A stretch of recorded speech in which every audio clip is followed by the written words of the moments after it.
Rixon sir ഇന്ന് നമ്മളുടെ കൂടെ ഉണ്ട്. സാറേ, എൻ്റെ ചാനലിൽ ഒരു 25-30 വയസ്സുള്ള ഒരുപാട് ആളുകളുണ്ട്. ഇവരൊക്കെ അത്യാവശ്യം പഠിക്കാനുള്ള നല്ല കഴിവുകളുള്ള ആളുകളാണ്. നല്ല ബിസിനസ് തുടങ്ങാനുള്ള മൈൻഡുള്ള ആളുകളാണ്. ഗവൺമെൻറ് ജോലിക്കായി പ്രിപ്പയർ ചെയ്യുന്ന ആളുകളാണ്. പക്ഷേ ഇവർ ഫേസ് ചെയ്യുന്നൊരു പ്രശ്നം ഫാമിലിയുടെ സൈഡിൽ നിന്നും ഈ സൊസൈറ്റിയുടെ സൈഡിൽ നിന്ന് വരുന്നൊരു പ്രഷറുണ്ട്. നിനക്ക് ഇതുവരെ മതിയായില്ലേ? കല്യാണം കഴിക്കാനുള്ള ടൈമായില്ലേ? കഴിച്ച് പോയിക്കൂടെ? അല്ലെങ്കിൽ ഇതൊന്നും ഇനി നടക്കാൻ പോകുന്നില്ല. ഇങ്ങനെയൊക്കെയുള്ള ഇവരെ മൊത്തത്തിൽ ഡീമോട്ടിവേറ്റ് ചെയ്യുന്ന കുറേ കാര്യങ്ങളുണ്ട്. അതിൽ പാരൻസിന് വലിയ റോൾ ഉണ്ടെന്നാണ് എനിക്ക് പല മെയിലുകൾ എന്നോട് പറയുന്നത്. അപ്പോൾ ഇവരോട് സാറിന് എന്താ പറയാനുള്ളത്? ഇത് നല്ലൊരു ടോപ്പിക്കാണ് കേട്ടോ. ഇത് ഒരുപാട് പേര് സ്ട്രഗിൾ ചെയ്യുന്നൊരു വിഷയം കൂടെയാണ്. വിവാഹം എന്ന് പറയുന്നത് പലരും ജീവിക്കാനൊരു വഴിയായിട്ടും കൂടെയാണ് കാണുന്നത്. നമ്മുടെ കൾച്ചറിനും കൂടെ ഒരു ഭാഗം. ഒരു പെൺകുട്ടിയായിട്ടുണ്ടെങ്കിൽ പ്രായമായ കല്യാണം കഴിച്ച് പോകണം. പക്ഷേ അതൊരു ഔട്ട്ഡേറ്റഡായ ഒരു കോൺസെപ്റ്റാണ്. കാരണം ഒരു പെൺകുട്ടിക്ക് വേണ്ടത് സ്വന്തമായി ഏൺ ചെയ്യാനുള്ള കപ്പാസിറ്റിയാണ്, സ്വന്തം കാലം നിൽക്കാനുള്ള കപ്പാസിറ്റിയാണ്. റിലേഷൻഷിപ്പ് എന്ന് പറയുന്നത് അതിൻ്റെ കൂടെ സ്വന്തം കാലം നിൽക്കുന്ന ഒരു പെൺകുട്ടിയുടെ ഒരു ഒരു ലവ് ലൈഫാണ് വിവാഹം എന്ന് പറയുന്നത്. അല്ലാതെ ഒരു പുരുഷനെ ആശ്രയിച്ച് മാത്രം ഈ ജീവിതകാലം മുഴുവൻ ജീവിക്കാനുള്ള ഒരു ഉപാധിയായിട്ടാണ് വിവാഹത്തെ കണ്ട് ഒരു ജീവിത വഴിയായിട്ടാണ് കാണുന്നതെങ്കിൽ അത് ടോട്ടലി നോൺസെൻസ് ആണ്. അങ്ങനെ ആരെങ്കിലും ശരിക്കും പറഞ്ഞ പേരൻസോ ആരെങ്കിലുമൊക്കെ പറയുന്നുണ്ടെങ്കിൽ എൻ്റെ ഒരു അഭിപ്രായത്തിൽ ഒരു പ്രായമാകുമ്പോൾ നമ്മൾ പേരൻസിനെ ധിക്കരിക്കാൻ പഠിക്കണം. എന്ന് പറഞ്ഞാൽ പേരൻസിൻ്റെ കോൺസെപ്റ്റുകൾ അവരുടെ കുഴപ്പം കൊണ്ടല്ല, അവരുടെ കോൺസെപ്റ്റ് ചിലപ്പം അവർ ജനിച്ച് വളർന്ന സാഹചര്യത്തിലുള്ള കോൺസെപ്റ്റുകളായിരിക്കും. അതായിരിക്കും അവരുടെ ആങ്സൈറ്റി കൊണ്ട് മക്കൾ മേലെ അടിച്ചേൽപ്പിക്കാൻ നോക്കുന്നത്. മക്കൾക്ക് പുതിയ കാലഘട്ടത്തിൻ്റെതായ കോൺസെപ്റ്റുകൾ ഉണ്ടാവും. ആ ജനറേഷൻ ഡെവലപ്പായി കഴിഞ്ഞു. ഇന്ന് ഒരു പെൺകുട്ടിയും ഒരു പുരുഷൻ്റെ അണ്ടറിൽ ഒരു പുരുഷനെ മാത്രം ഡിപ്പെൻഡ് ചെയ്ത് ജീവിക്കണമെന്ന് ആഗ്രഹിക്കുന്നവരുണ്ടെന്ന് ഞാൻ കരുതുന്നില്ല. ഉണ്ടെങ്കിൽ തന്നെ വളരെ കുറവായിരിക്കും. എന്തെങ്കിലുമൊക്കെ ചില സാഹചര്യങ്ങളുണ്ടാവും അതിന്. അല്ലാത്ത പെൺകുട്ടികളെല്ലാം അവരുടെ ഒരു ഐഡൻറ്റിറ്റിയിൽ ജീവിക്കാൻ വേണ്ടി ആഗ്രഹിക്കുന്നവരാണ്. അപ്പോൾ ജോലി എന്ന് പറയുന്നത് ഒരു തൊഴിൽ അല്ലെങ്കിൽ ഒരു ബിസിനസ് സംരംഭങ്ങൾ എന്തും ആയിക്കോട്ടെ, അതൊക്കെ അവരുടെ ഒരു ഐഡൻറ്റിറ്റിയുടെ ഭാഗമാണ്. ഒരു പെൺകുട്ടി വിവാഹം കഴിക്കേണ്ടത് അവരുടെ ഐഡൻറ്റിറ്റിയോട് കൂടിയാണ്. ഒരു പുരുഷൻ അവളെ സ്വീകരിക്കുന്നുണ്ടെങ്കിൽ, ശരിക്കും സ്നേഹിക്കുന്നുണ്ടെങ്കിൽ അവളുടെ ഐഡൻറ്റിറ്റിയോട് കൂടിയാണ് അവളെ സ്വീകരിക്കുന്നതും സ്നേഹിക്കുന്നതും. അങ്ങനെ പറ്റുന്നവർ വേണം കല്യാണം കഴിക്കാൻ.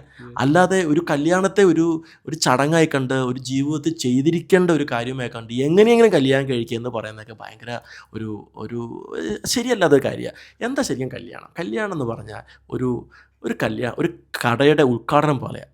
ഓക്കെ. ഒരു കടയുടെ ഉദ്ഘാടനം പോലെയാണ്. എത്രയോ കടകളുണ്ട് ഉദ്ഘാടനം കഴിഞ്ഞിട്ട് പൊട്ടിപ്പോയിരിക്കുന്നത്. ബിസിനസ് സക്സസ് ആവാതെ നിർത്തിപ്പോയ കടകൾ ഇഷ്ടം പോലെയില്ലേ? വിവാഹം എന്ന് പറയുന്ന ആ ചടങ്ങിനോ ആ ഒരു ആചാരത്തിനോ അല്ല പ്രാധാന്യം കൊടുക്കണ്ടേ, അതിന് ശേഷമുള്ള ജീവിതത്തിനാണ്. ആ ജീവിതത്തിൽ തീർച്ചയായും ഒരു പെൺകുട്ടിക്ക് ഐഡൻറ്റിറ്റി വേണം. അതൊരു പുരുഷനെ മാത്രം ഡിപ്പെൻഡ് ചെയ്യുന്ന, മക്കളുടെ അമ്മയായി മാത്രമുള്ളൊരു ഐഡൻറ്റിറ്റി അല്ല. അവൾക്കൊരു സോഷ്യൽ ഐഡൻറ്റിറ്റിക്കുള്ള ഒരു അവകാശമുണ്ട്. അതാണ് ജോലി എന്ന് പറയുന്നത്. ചില ആൾക്കാർ പറയാറുണ്ട് ജോലിക്ക് പോകുമ്പോൾ നീ ജോലിക്ക് ചെയ്ത് കാശുണ്ടാക്കിയിട്ട് വേണോ കുടുംബം മുന്നോട്ട് കൊണ്ടുപോകാൻ? ഞാൻ ഉണ്ടാക്കുന്നില്ല കാശ്, നീ എന്തിനാണ് നിൻ്റെ കാശ് കൊണ്ട് ഇവിടെ എന്ത് സമ്പാദിക്കാനാ എന്ന് ചോദിക്കുന്നുണ്ട്. ജോലി എന്ന് പറയുന്നത് സമ്പാദ്യം മാത്രമല്ല, ജോലി എന്ന് പറയുന്ന ഒരു ഐഡൻറ്റിറ്റിയാണ്. ഒരു സ്ത്രീക്ക് അതിനുള്ള അർഹതയുണ്ട്. പുരുഷന് ജോലി ഒരു ഐഡൻറ്റിറ്റിയാണ്. ഇപ്പം നിങ്ങളെന്ന് പറയുമ്പോൾ ഏത് വ്യക്തിയെ നോക്കിക്കും. ഇപ്പം ഞാനൊരു സൈക്കോളജിസ്റ്റാണ്, ഞാനൊരു ഓentrepreneurആണ്. ഇതെൻ്റെ ഐഡൻറ്റിറ്റിയാണ്. ഓക്കെ, എനിക്ക് എത്ര ബാങ്ക് ബാലൻസ് ഉള്ളതൊന്നും അല്ല അവിടെ നോക്കുന്നത്. ഓക്കെ, എൻ്റെ ഐഡൻറ്റിറ്റിയാണ് എൻ്റെ ജീവിതം. അതുപോലെയാണ് ഏത് പെൺകുട്ടിക്കും അവർക്ക് അതിനുള്ള അവകാശമുണ്ട്. ആ ഐഡൻറ്റിറ്റിയെ അത് അവരുടെ തൊഴിലുമായിട്ട് ബന്ധപ്പെട്ടിരിക്കുന്നത്. അതുകൊണ്ട് വിവാഹത്തെ കഴിഞ്ഞും ഇമ്പോർട്ടൻ്റായ കാര്യം ആ ഐഡൻറ്റിറ്റി ബിൽഡ് ചെയ്യുക, ജീവിതം ബിൽഡ് ചെയ്യുക എന്നുള്ളത്. അങ്ങനെ ജീവിതം ബിൽഡ് ചെയ്ത് ഐഡൻറ്റിറ്റി ബിൽഡ് ചെയ്തവരുടെ ഒരു ലവ് ലൈഫാണ് മാരേജ്. കുറച്ചും കൂടെ സിമ്പിളായിട്ട് തന്നെ കാണും. അതെ. ഓക്കെ, അപ്പോൾ ഇത് ആലോചിച്ച് ടെൻഷൻ അടിക്കേണ്ട കാര്യമൊന്നുമില്ല അല്ലേ? അയ്യോ, അങ്ങനെ പാടില്ല, ആവശ്യമില്ല അങ്ങനെ. കാരണം ഞാൻ പറഞ്ഞല്ലോ, ഈ റിലേഷൻഷിപ്പ് ആണ് ഏറ്റവും പ്രധാനപ്പെട്ടത്. മാരേജ് എന്ന ചടങ്ങിനെ കഴിഞ്ഞു അവിടെ കൊടുക്കുന്ന സ്വർണം, നടക്കുന്ന ഫോട്ടോഗ്രാഫി, ആ ഒരു ഈവൻറ്റുകൾ, ഇതിനെ കഴിഞ്ഞും പ്രാധാന്യം കൊടുക്കേണ്ടത് ഒരു റിലേഷൻഷിപ്പിനാണ്. ആ വിവാഹം കഴിക്കുന്ന വ്യക്തി ആ ദിവസത്തിന് ശേഷം അവർ തമ്മിൽ ലവ് ലൈഫ് എങ്ങനെയായിരിക്കും, അത് സ്നേഹം ഉണ്ടാവും. ഞാൻ ശരിക്കും പറയുന്നത് കല്യാണത്തിന് മുമ്പ് നന്നായി പരിചയപ്പെട്ട് ആ ഒരു സ്നേഹിക്കാൻ പറ്റുമെന്ന് തോന്നുന്ന ഒരു വ്യക്തിയുടെ കൂടെ മാത്രമേ ജീവിക്കാൻ പാടുള്ളൂ. അല്ലാതെ വീട്ടുകാരും നാട്ടുകാരും അല്ലെങ്കിൽ എന്തെങ്കിലുമൊക്കെ ഈ പൊരുത്തങ്ങളൊക്കെ പറയുന്ന ഒരു വ്യക്തിയുടെ കൂടെ നാളെ അങ്ങോട്ട് ഇറങ്ങിപ്പോവല്ല ചെയ്യേണ്ടത്. അത് നമ്മളൊരു ചാട്ടം ചാടുന്ന പോലെയാണ്. ഇപ്പം നമ്മൾ മുകളിൽ നിന്ന് താഴേക്ക് ചാടുകയാണ്. നമുക്ക് ഏകദേശം ഒരു കാൽക്കുലേഷൻ ഉണ്ടാവണമല്ലോ ഇത് എങ്ങോട്ടാണ് ചാടുന്നതെന്ന്. ഒരു കാൽക്കുലേഷനും ഇല്ല. ആൾക്കാർ പറഞ്ഞു നീ ധൈര്യമായിട്ട് ചാടിക്കൂ. ചെന്ന് കഴിഞ്ഞിട്ടാണ് അറിയുന്നത് ഇത് ഏത് ആഴത്തിലേക്കാണ് എത്തിയെന്ന്. അങ്ങനെ അറിയേണ്ട ഒരു കാര്യമല്ലല്ലോ നമ്മുടെ ജീവിതത്തിലെ വിവാഹം എന്ന് പറയുന്ന ഒരു വ്യക്തിയുടെ സ്വകാര്യമായ വ്യക്തിപരമായ ഡിസിഷനാണ്. അതിനകത്ത് മാതാപിതാക്കൾക്ക് പ്രാധാന്യമുണ്ട്, ബന്ധുക്കൾക്ക് പ്രാധാന്യമുണ്ട്, സമൂഹത്തിനുണ്ട്, അവരുടെ എല്ലാവരുടെയും അഭിപ്രായം എടുക്കണം. പക്ഷെ തീരുമാനം അത് എൻ്റെ ആയിരിക്കണം, സ്വന്തമായിരിക്കണം.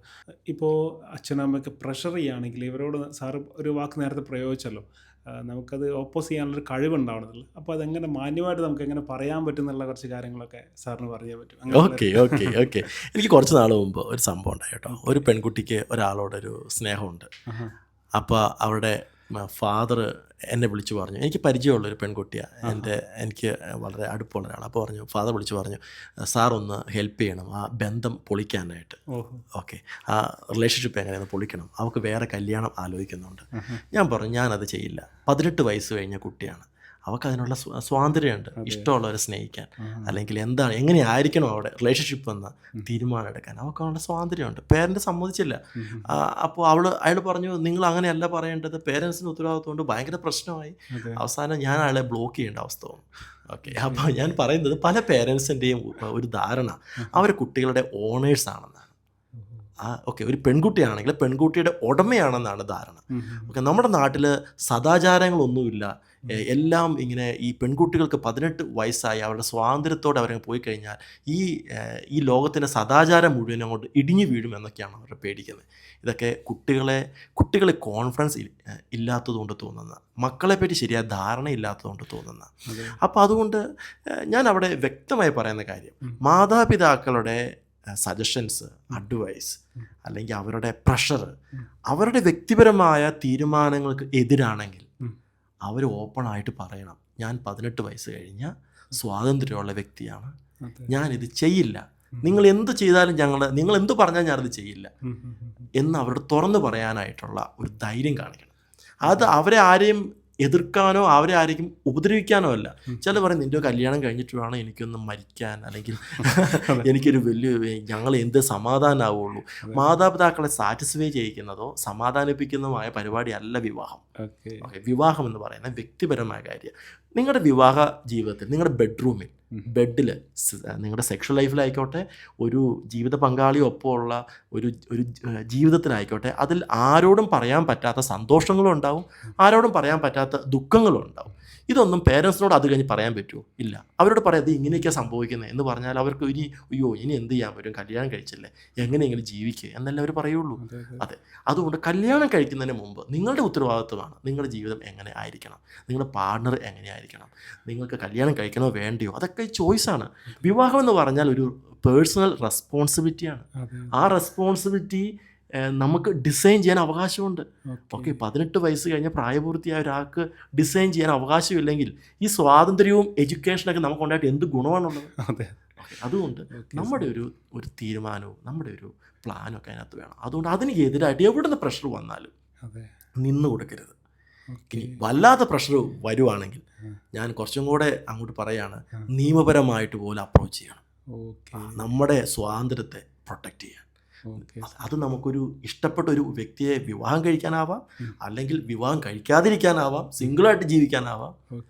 എന്തിനാണെങ്കിലും നമ്മുടെ ഒരു വ്യക്തിപരമായ സ്വാതന്ത്ര്യത്തിന് എതിരായിട്ട് ബന്ധുക്കളോ മാതാപിതാക്കളോ സമൂഹമോ എവിടെയെങ്കിലുമൊക്കെ പ്രഷർ ചെയ്യുന്നുണ്ടെങ്കിൽ നമ്മളത് പ്രൊട്ടക്റ്റ് ചെയ്യണം, നമ്മുടെ സ്വാതന്ത്ര്യത്തെ. അത് നമ്മളത് വളരെ ഇമ്പോർട്ടൻ്റ് ആയിട്ട് മെയിൻറ്റെയിൻ ചെയ്യേണ്ട ഒരു കാര്യമാണ്. Okay sir, thank you, thanks a lot.